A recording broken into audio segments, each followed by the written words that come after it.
Hey, man. Hey, man. Oh, I was trying to say it at the same time. Daggone it. Okay, what's up? Have you ever heard of Stefan Mandel? Stefan Mandel? Yeah. Yeah, this is like Howie's brother. The less successful You're one. going to make that joke? Yeah. Howie and Stefan. Howie and here's Stefan. He's not the funny one. Yeah. That's how his parents He's very serious. Yeah, he's so serious. He would never make anything up. Yeah, and he has so much hair. Yeah. That's what makes him different. Yeah, that's how we tell him apart. Otherwise, we can't tell. They're not twins. They're not twins. We just He's adopted, actually. yeah, they're not twins. He doesn't look anything like him. We're just not human, so Yeah. we can't tell the difference between human children. Okay. Why do you do that? Stefan Mandel. Yeah, Stefan Mandel. The funniest episode of Superstore is the one where Howie Mandel shows up and no one recognizes him. That's a really funny episode. That's a great show. That was a really underrated show. Did you watch it? Yeah, I agree. Yeah. Yeah, Okay. That's a great one. It's a good one where Howie shows up and Yeah. they're like, okay. Anyway. Yeah, that's a good one. Bro, I'm just trying to bet. I'm trying to bet. But that really hurt. Oh. This is gonna bruise. Oh, I'm sorry, man. But yeah, little known fact: Thomas Jefferson won the lottery 78 times. What? It's all about being sneaky. We got that little bathroom, so I'd sneak around the bathroom, let him pass. Yeah, and what's your plan? Jump out. Yeah. What's your, I'd jump what's out, your, tomahawk him across the throat. Things I learned last night.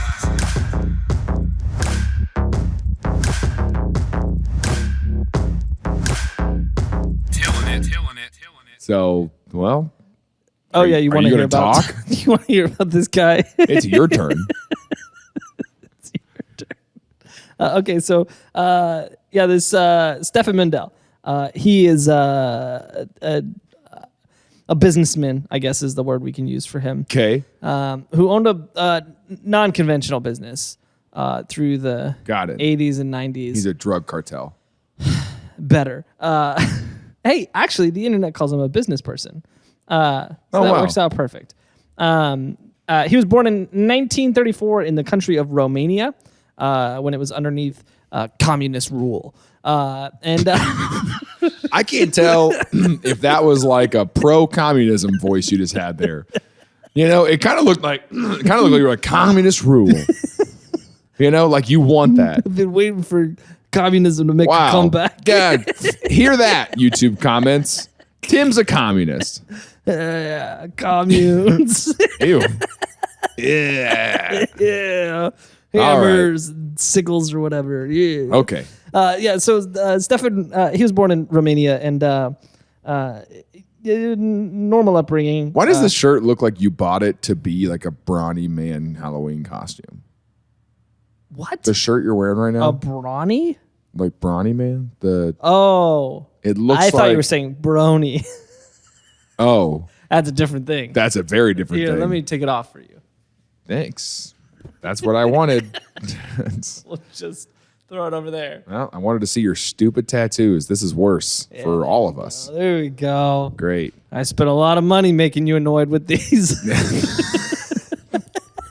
I spent a lot of money and permanently altered my arm to just annoy you a little bit. One of us invests money into the show that would then hopefully become your full-time job one day. Yeah. And the other one of us is getting little, stupid little drawings on their body. Yeah. Will you let me design a tattoo? I've told you this already, yes. All right. Yeah. But you don't get to see what it is until it's on you. I don't know about that. Nah, I don't know about that's that. what I like. I don't know about that. Yeah, you don't get to see what it is until it's on you. No, I don't know about that. Okay.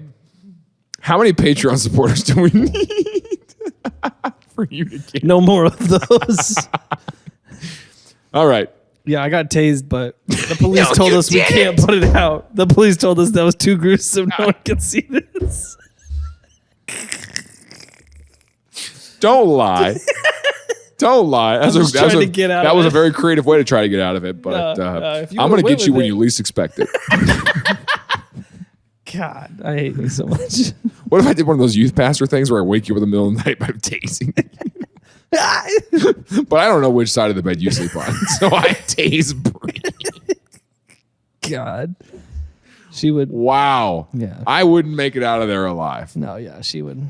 She has a bat under her side of the bed. Does she really? Yeah, we both do. doubt Just in it. case we need to get up and hit each other.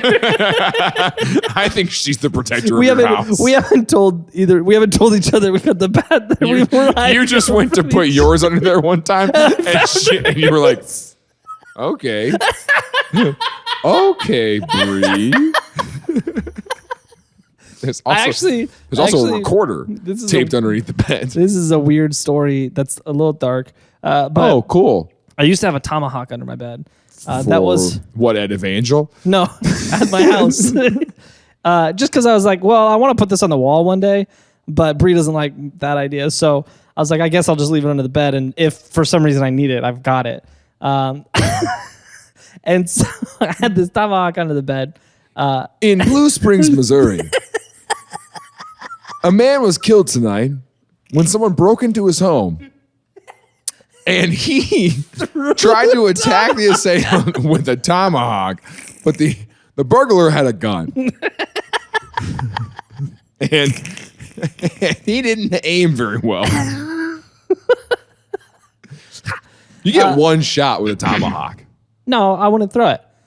It's all about being sneaky. We got that little bathroom, so I'd sneak around the bathroom, let him pass. Yeah, what's your plan? Jump out. Yeah. I'd jump out, tomahawk him across the throat. That's the plan. I thought of this through. Here's the thing, though. Sure. Let me tell you the rest of the story. And it's just me with a taser, and you kill me with a tomahawk. Across the throat. And you still tase me. Hey, come here. I'm bleeding out. Come here. I just want to tell you something. There's a tree off the side of the highway. It's 13 steps. And from there, this is very important. And then I die. And then on my tombstone, you write, he died doing what he loved. No, I found out that was a bad defense plan because Why? well, one day my dog caught a squirrel and like didn't kill it, but it was. And the squirrel had a tomahawk in its hand. And it was dying in my backyard, and it was really sad. And I was like, I need to put it out of its misery. Like, And it I was can't too just dull, let it. So you were just hitting a squirrel with a dull tomahawk. Well, before I went out there with it, and Bree's like, "What are you doing?" And I was like, "I have to put it out of its misery. I can't let it just."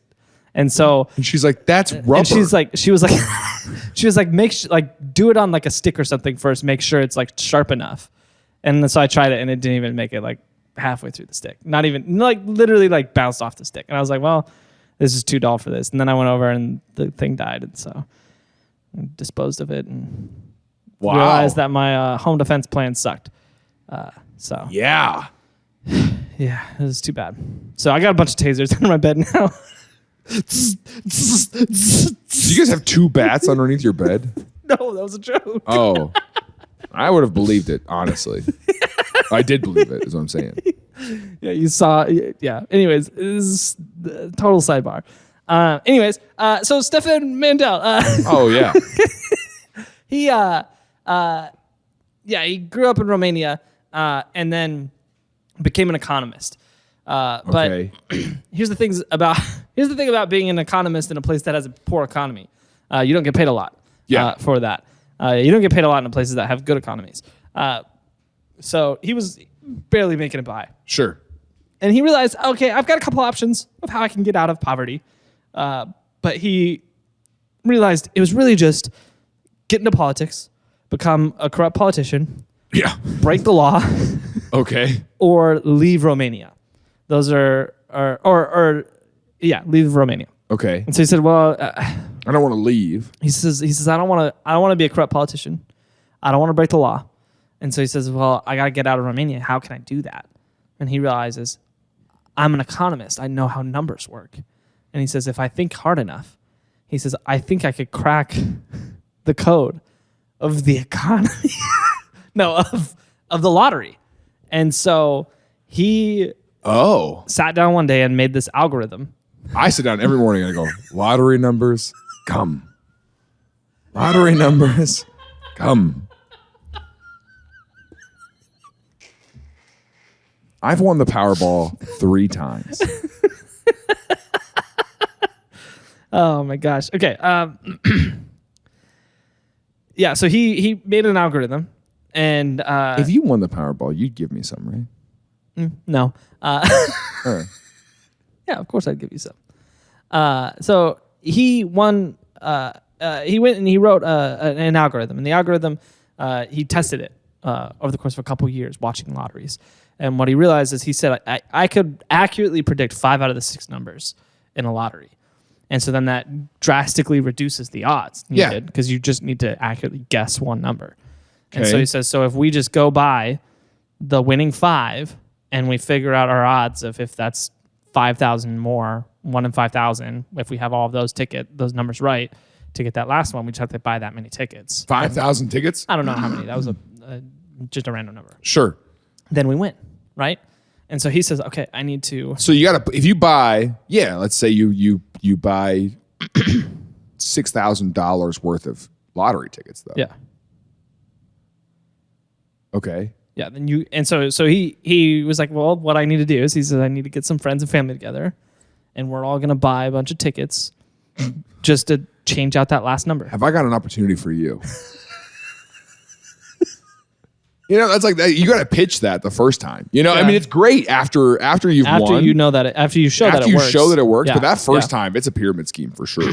Oh, it's 100% a pyramid scheme. Yeah. Listen, I know this sounds crazy. Hey, I know you're gonna have to buy 10 of these, but if you sell, it's like the guy who tried to get me into watches. He's like, yeah, but you buy 5 of them for the price of 3. You sell 4 of them. You get to keep a watch, and you made money. Yeah. I'm like, what? He was. I hope that guy's still stuck with those watches. You know what I'm saying? Yeah. Hey, thanks for being here for this episode of Things I Learned Last Night. If you like this and you want to check out other episodes, please go through our back catalog. There's literally like 100 and something episodes that you can go check out.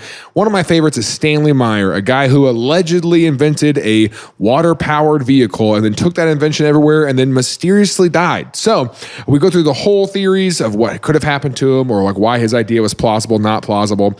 Really great episode. But other than that, thank you so much for being here and checking out this one.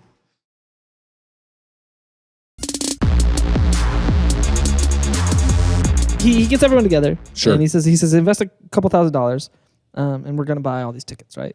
And it works. They won. They won the Romanian lottery. But how many you guys split that with, though? Well, he didn't. He just took it all. He didn't do that. Okay. What did they win the first time? I'm gonna actually do the math right now. He won 17,000 leu. Okay. Which I don't know. It's like $700. Yeah, nowadays that's $3,500. Okay. But I don't know what it was worth then. He said that it was 18 years worth of his salary was what it was equivalent to. Wow. What he took home from it. So I'm sure he split some of that up and gave some to some people. And so getting out of Romania was the hard part, and that was the goal. Sure. So to get out of Romania, though, he didn't have like nobody. If you live in a communist country, it's tough to leave. And so he spent the majority of his lottery winnings paying off officials to get himself out of the country and sneak his way out of Romania. And so they ended up moving to Israel with his family. They lived there for a couple of years and then moved to Australia. And he was looking for work in Australia, and he thought, you know what? I bet they have a lottery. He said, this is the land of opportunity down under. This is the land of upside down opportunity. Okay. And he says, here's the deal.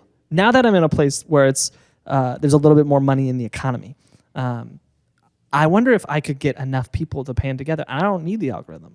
He says, I wonder if I could just get all the tickets. I could just get all the numbers.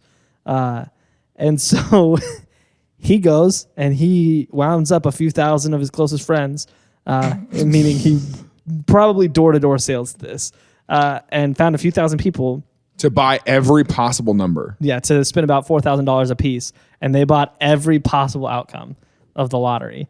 And he started playing this game where he figured out, okay, hey, if we're going to spend this much to give everyone a decent return on this, the lottery has to be at least a X amount jackpot for however many combos that they needed. And every lottery was a little different. And everyone's just trusting that whoever wins is going to do it. Yeah, everybody has this dude show up to their door and say, hey, what year is this at this point? this would be, hold on, let me check the year. Give me 1 second. This would probably be around the 60s. Because I would do this and then get the winning ticket and then leave everyone out $4,000. Bummer, guys. Well, but that many people buying tickets jacks up the price, doesn't it? I mean, nowadays it does. The lottery was different back then. Okay. Back then it was like a single pot or whatever. I think. I don't know. But I do know, what I do know is that he figured out how many, if he bought this much, he needs to know the jackpot's at least at X amount. Sure. And so he would wait for it to rise, and then they would go buy all the tickets, and then they would just wait for them to announce the winner and be like, oh, surprise, we won. But here's the thing, because they bought every possible ticket, they also got that second prize, the third prize, the fourth prize, like all those smaller prizes. So it ended up always adding up to like around $1 million extra he was winning on these lotteries. And so he's doing this around Australia. And splitting it with how many people, though? A few thousand every time. And so every time he's paying out to each of these people, giving them a return on their investment, and he's taking home basically what amounts to a salary. He's taking home $100,000 some dollars a year doing this. And he does this for about 12 years.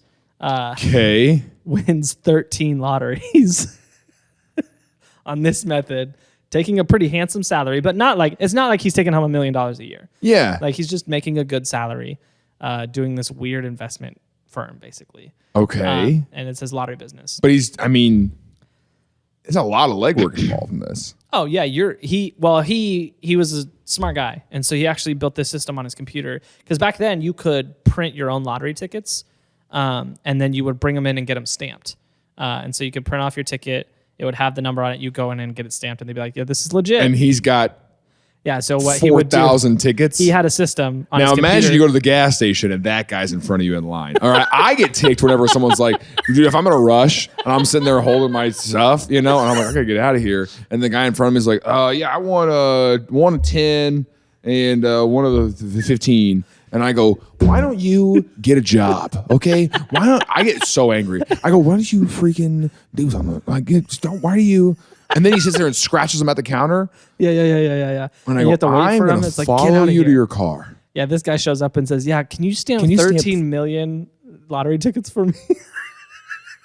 And he has like those law boxes. He just keeps bringing in law boxes full of lottery tickets. Yeah. He printed it out. He walks Yeah, in and can they go, oh, hey, Yeah. And he's just dropping them. And he's like, yeah, you probably should close for the afternoon. This is all you're going to be doing for the rest of the day. Golly, dude. But honestly, as a gas station, you see this guy walk in and say he wants 13 million lottery tickets. They're like $2 a pop. It's like, well, yeah, 100%. We're selling you 13 million lottery tickets. Okay, how many lottery tickets was he actually selling, like buying? Literally multi-millions. And they're like $2 a pop. Tens of millions. He's buying Yeah. like $20 million worth of lottery tickets. 100%. Yeah. To get a what kind of payout? Well, they were going for 30, 40, $50 million payouts because that's where it was like, okay, this is the So everyone profit gets their margin where everyone's gonna $4 get- back? Well, everyone was going to get, we'll get to that. And he was making a couple $100,000 every time. The math isn't mathin', is what I'm saying. It's true. We'll get to that. All right. But Australia was not happy about this. Australia, after his 13th win, was like, we're changing everything. Okay. They were like, you can't keep winning all of the lotteries. Sure. And so they passed a few What's laws. this dude's name again? Stefan Mandel. Stefan, that's right. Yeah. All right. And so they passed a few laws. One of them was you can't print your own tickets and bring them in anymore. You have to go buy them, and the shop prints them for you. 2, you can't split a lottery win. So you and I can't go buy a ticket and like be like, yeah, you spend $1, I bet spend $1, and we'll split it. You can't do that anymore. Okay. And then Yeah, but what are they going to do when you get the money and you give it to other people? Like they can't stop you from splitting it. I mean, I guess technically they can't. They can say, no, you can't do that. I mean, they could probably tax you really heavy. I don't know. Or they could seize it if you try. Like, they're the government. They do whatever They don't want. know. They can't tell me how I'm spending my money, though. Yeah, they can tell. Yeah. Okay. When it comes to tax season and they see like a discrepancy of wow, you got $30 million in, but you only made $100,000 this year. What happened to that money? And everybody you know just so happened to make $8. That's what I'm saying. Okay, we'll get to the math. That's fine. So I'm very curious how the math works out on this. So It doesn't. Spoiler. So Australia shut him down. Oh, okay. Australia, like they shut down everything he could do. There was no options. All right, mate, you can't do that no more. Exactly. So, and he's like, bummer. Good thing every other country has a lottery. And so he started researching. and I don't have to. Do you have to live in that country? Can I buy a lottery ticket in Australia right now? It depends on the country. So he started doing some research and looking into different lottery laws. Every week I drive to the Kansas side to place my bets. On what? Anything and everything. What are we betting on today?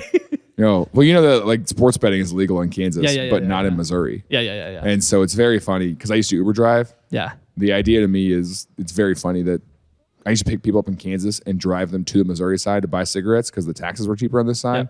Well, you're paying $6 for the Uber, so it evens out. Doesn't matter. Yeah.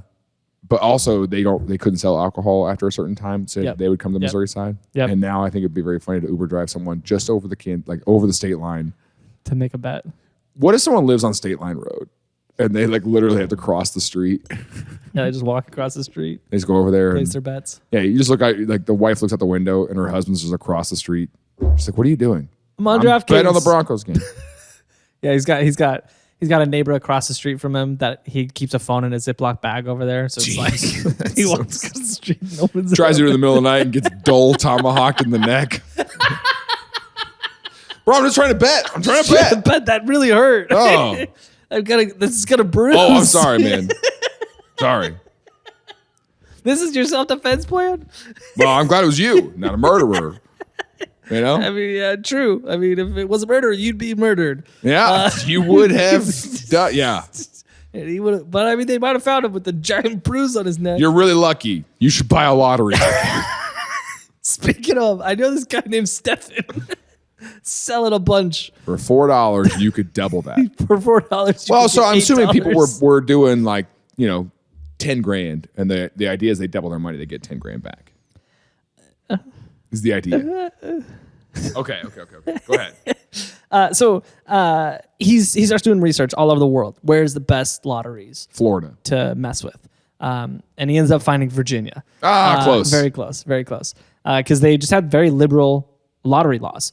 This was the 90s now, and they still allowed you to print off your tickets. You didn't have to live in Virginia or the United States or anywhere. You just had to. You just had to purchase. You just had to be able to pay for it. Sure. And then they did have a stipulation though, where you had to get them stamped, and so they had a lottery that was coming up over $100 million. And he was like, "This is a good one." And so he goes back to all his Australian. This is a good one. He goes back to all his Australian friends, and he's like, "Let's invest in another lottery." And so they do this. They print off all the tickets. I don't know what the total. I think it was like 6 or 7 million tickets that they had to go get stamped. So they printed them off in Australia, and he shipped these 7 million tickets to Virginia, where he hired a bunch of couriers. How much were the tickets each? A couple bucks. I don't know. I don't know how much they were. $20 million. Yeah. Investment. Well, back then, probably $1, maybe less than $1 back then. Wow. I don't know, because they're what, $2 now, $3 now, something like that. I don't know. I don't do that. Yeah, shut up. You do. I don't. You're the only one of us that bought a Powerball. You do it every day. Yeah, I go to the gas station and get my Celsius energy drink and a Powerball. Yeah, and I get the scratchers and I sit there and I add the thing and every day you get frustrated because they hand you this little piece of paper and you're like, "Where's the ball?" Yeah, you don't understand. I'm trying to buy a Powerball. You don't understand what, and you throw the paper on the ground. You get all mad. Yeah. And I storm out every single day. And they explain it to me every single day. And every day. I am 51st dating. The Powerball. The quick trip by my house. The craziest part they about go, it. yeah, he has amnesia. He doesn't remember. Every day he comes in, he's real pissed about you could lie and we should do that somewhere. We should absolutely do that somewhere. I want a Powerball. And then every day, but the craziest part about it, every day someone picks up just a Powerball sheet they find on the ground at QT by your house and they win. Every day? Single day. Okay.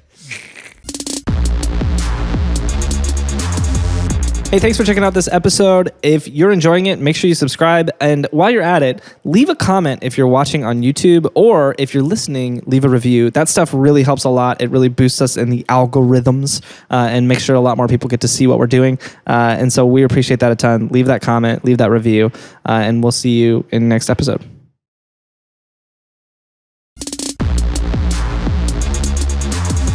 So, So ships them off to Virginia. ships them to Virginia, hires a bunch of couriers, and tells them, hey, we've got 6-7 million tickets. You need to take them all over Virginia and go get them stamped. And so they go, all these people are running into Virginia with these Where does he law find these boxes. people? Craigslist? I guess. You respond I to a don't know. Craigslist ad that says, hey, Want to get you want to, stamps? are you passionate about stamps?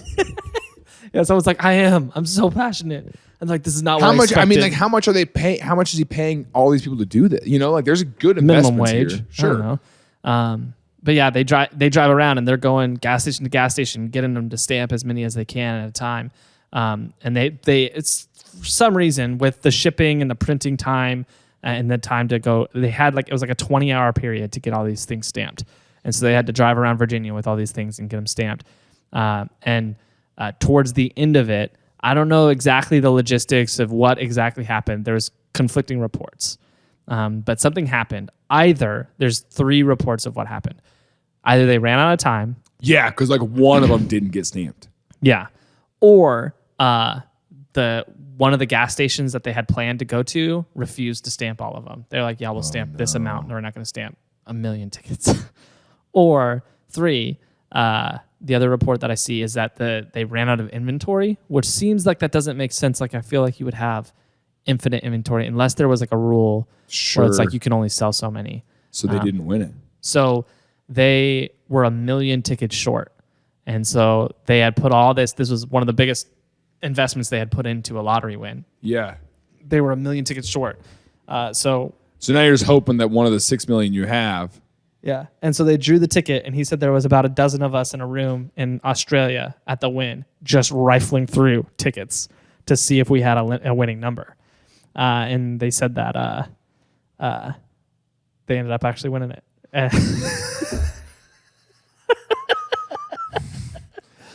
They're in their war room. They're in their war room just flipping through tickets. I mean, it's everywhere. People are losing their freaking minds. They're like, we're short. Fingers we're are bandaged. short. You know, so many paper cuts. Yeah, and like they're just sitting paper there, cutted like crazy. blood Oh everywhere. My gosh, can right? you imagine the paper cuts?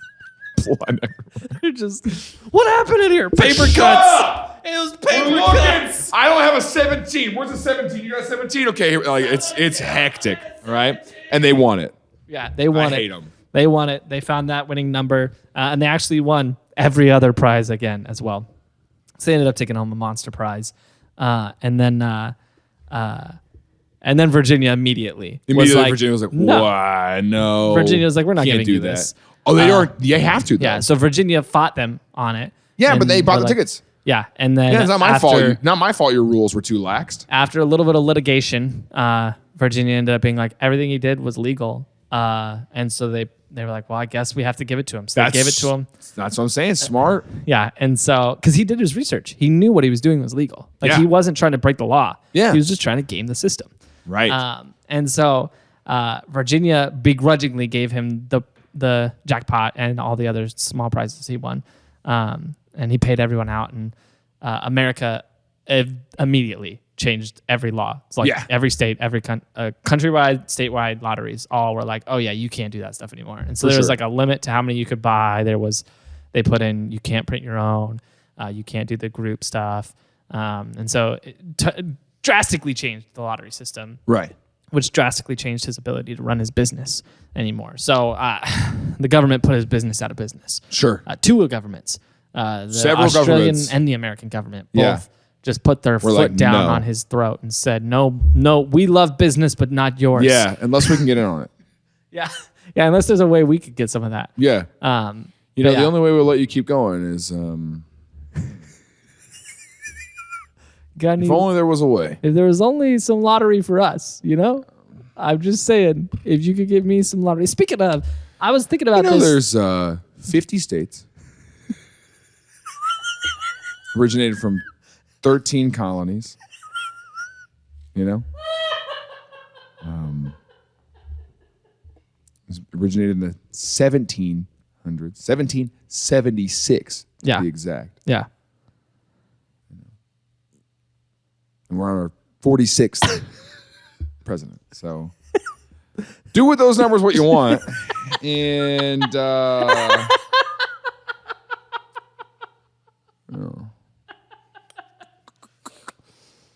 if you catch what I'm saying. I'm trying to quid pro quo the freaking lottery. Okay. Yeah. So, anyways, when I was researching this sidebar, I got really interested in where the lottery came from. Okay. And I found out that it's been around for a long time. Yeah. When do you think? Take a guess. The Ice Age. The cavemen were like, wouldn't it be sweet Would if cool we could go into Quick Trip and get $1 million? I hate when I hunt and man in front of me scratching ticket. So annoying. No, we know at least, In the Bible times it existed though. I mean, there was gambling, but not like a state lottery. Oh, state Like- lottery. Yeah, like a lottery. All right. I'm going to guess during the Roman Empire. Oh, interesting. Yeah, that's earlier than I would have thought. Okay. I just can't picture someone carrying a sword and a lottery ticket. Like if you live in a day when you carried a sword or a tomahawk and a lottery ticket, that just doesn't jive to me. Sure. Was it the Romans? No, it wasn't actually. The earliest record we have is the Greeks. 13 colonies. Oh, really? We have at least 359 records of lotteries happening. So that's a lot of records. Yeah. The funniest part of this is Thomas Jefferson wrote a paper about lotteries and what they do to the country and how they're vital to the functioning of freedom. Why? What? What was his opinion? This is my favorite quote from Thomas Jefferson from now on. He says, "A lottery is a salutary instrument and a tax laid on the willing only, that is to say, on those who can risk the price of a ticket without sensible injury for the possibility of a higher prize." Yeah, because I mean, I guess they were taking tax on it. Yeah, he was a fan of it. He liked the lottery. Yeah, I mean, it makes sense because the Powerball? How much was the Powerball that just got won? I think it was like 1.2 billion. Yeah, and they only kept 600 million of it. Yeah. Like the government makes the vast government just majority. got $600 million. Yeah. The best part about that too is The government wins every lottery. Yeah, and the best part about that is the government manufactured it, so they also made the profit on the sales too, or they made the cost on the sales. Sure. The gas station profited, but they made the cost. So they're making money on both ends of the sale, Yeah. the deal, which is But yeah, little known fact: Thomas Jefferson won the lottery 78 times.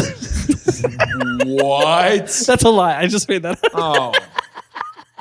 You believe that so hard? Well, if he was such a big fan of it, I love the lottery. I love the lottery. It is vital to a nation's growth, a tax on the willing, and a big fat paycheck to me. I get paid every time one of you Signed. suckers win. Rich Thomas Jefferson. I changed my name to Thomas Richardson. Very rich. I'm so rich. Thomas Jefferson the Rich. I just keep winning the lottery. Yeah. Also got hit by a bus. It's just so great to be the winner. Okay. Anyways. Yeah, it's interesting. Stefan Mandel. So his business collapsed right Sure. before his very eyes. But if it wasn't for the governments, it would be for his investors because at the same time, some quarrels began to erupt. Yeah, from how's the math his check buyers. out on this? It didn't. These people were investing around $4,000 a piece Okay. for tickets, and they would go home with around $1,200 to $1,400 each lottery. So they were losing money every time. Well, no, that 12 to 14 profit. So they were Oh. making money, but he was going home with like $100,000, $200,000 salary Okay. essentially, and these people are making they're putting forward all the money to make this happen. Yeah, and they're getting like And putting they're $4,000 up, making Yeah. 1,600. So they were making money, and he was like, "You're making money," and they're like, "Yeah, but we're not making money. You know, like you told us we were gonna make money," and he's like, "But you're making money." Yeah. Yeah. It sounds very familiar. Yes. But you are making money. Yeah. No, that's okay. And he shuts the door of his very new Tesla and he's like, you're making money though. You're making money though. Yeah. Yeah. You want to see my jet? What? Yeah. Listen, there's some people out there who don't have jobs. Okay. And you should just be grateful that you're making some money. Yeah, you're All right? making some money. If you don't like it, go work somewhere else. Yeah. Look at Jimmy. He put in $70,000 and now he made $8,000. I gave You him. could be making $8,000. Yeah, he put in $70,000 and he got 78 back. I don't understand what the problem is here. Yeah, he made money. I can't. I guess. I don't understand why you don't understand this. Yeah. So that does suck. His buyers started to get frustrated and slowly beginning backing out, which worked out because his business collapsed anyways. Stuck in Australia, stuck in the Yeah, how do you outback. pivot from that? Yeah, I know. He spent like 20 years gaming the lottery. So it's like, what do you do? So he pivoted from being an outback lottery gamer. He moved back to Israel. He started a new business that seemed like a pretty legitimate business, but he forgot or didn't. It's hard to tell to fill out all the paperwork. And so ended up getting 10 years in jail. Or not 10 years, 10 months. 10 months in jail. Jeez, okay. Which he ended up fighting in court and winning it. Over some paperwork? Yeah, because he didn't fill out all the paperwork he had to fill out. Okay.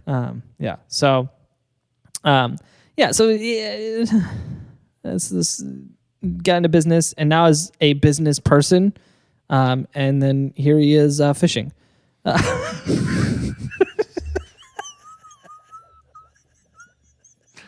Is he still alive?